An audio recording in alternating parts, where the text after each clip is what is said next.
Well, good thing reception for this one was as good as it was. Otherwise, it could have possibly gone to the dogs.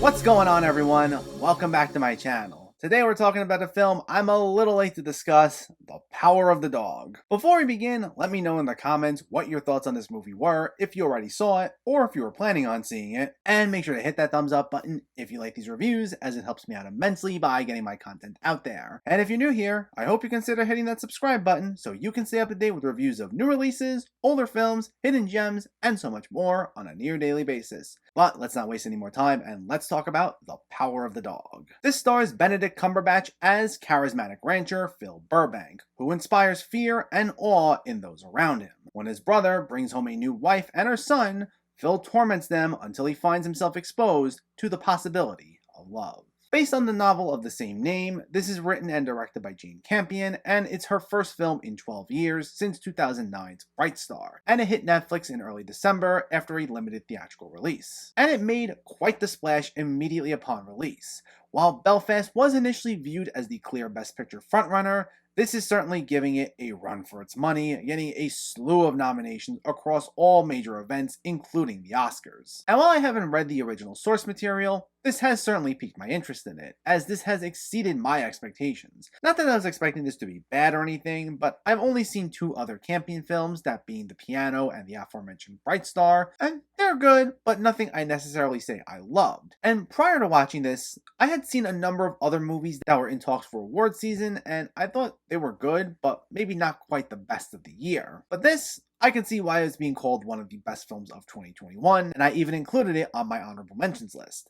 It's one of those films that had to sit with me a bit. When I first saw it, I thought at first, again, yeah, this is just good. But as I let it ruminate with me and I gave it a few more days, I really gotta commend the craft on display, as I really warmed up to it. Usually, slow burn dramas can be hit and miss for me, especially with the amount I've seen when it comes to horror movies. They're definitely films I need to be in the right mood for, unless there's something deeper at play than just trying to set the atmosphere. And this is certainly one of those films where that's the case.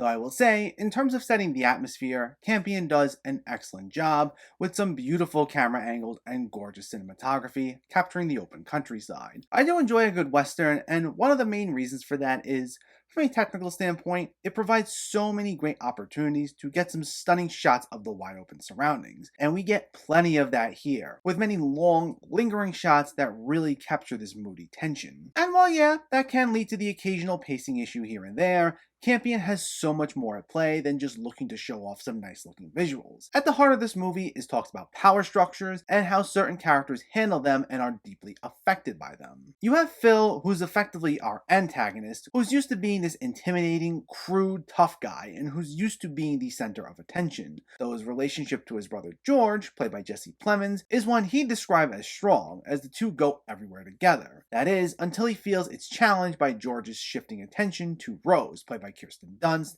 and her son Peter, played by Cody Smith-McPhee. And we see how this fear of being stripped of his power eats at him, which is why he taunts Rose and gaslights her, and he sends her into a downward spiral through these subtle jabs that slowly get to her. We don't sympathize with the way Phil goes after Rose, but we can see how the wheels in his head are turning and how he's intimidated by this new dynamic. And we see in turn how the wheels begin turning in the heads of Rose and Peter, and how it sends them into this madness, Rose in particular. And they try their best to combat the looming threat of Phil's constant taunting and gruff demeanor. Campion does an excellent job of capturing each of these characters' psyches and the way these complex relationships affect them. The unfortunate aspect of the whole thing is that the cruelty only extends to Phil. George, despite having a seemingly good enough relationship with his brother, is actually the polar opposite of him, being this kind-hearted soul who gets caught in the middle. And if Phil wasn't so heavily in the picture, the relationship between George and Rose would truly flourish. Though a great villain especially makes for a great movie, and in this case Phil is an exceptionally well done villain. And we see that horrible exterior chipped away at as this film goes on, not that it winds up excusing any of his behavior, but we do get plenty of insight as to why he might be the way he is. There's a lot that's implied here, with a lot of subtle nods, visual cues, and passing lines of dialogue that wind up fading off, especially when it comes to discussing characters' backstories. And I loved how the film managed to find a nice balance of showing and telling without diving too heavily into exposition at times, while also using the lingering, moody shots to convey so much emotion, sometimes without saying a word. It's masterful stuff right there, and that's why I especially thought the slower pace, for the most part, worked out here. But the performances play another big part in this. Benedict Cumberbatch in particular is phenomenal. He had quite the year between this, The Courier, The Mauritanian, Spider-Man, and The Electrical Life of Louis Wayne. Having seen all these movies, this is easily his best performance by a long shot. Probably his best performance in quite some time. It's especially nice to see him take on more of an antagonistic role, at least not counting his voiceover roles in the Hobbit movies or that Mowgli movie from a few years ago. Because he's always been a great, charming protagonist, and he's always great at portraying heroes who have a more sarcastic edge to them,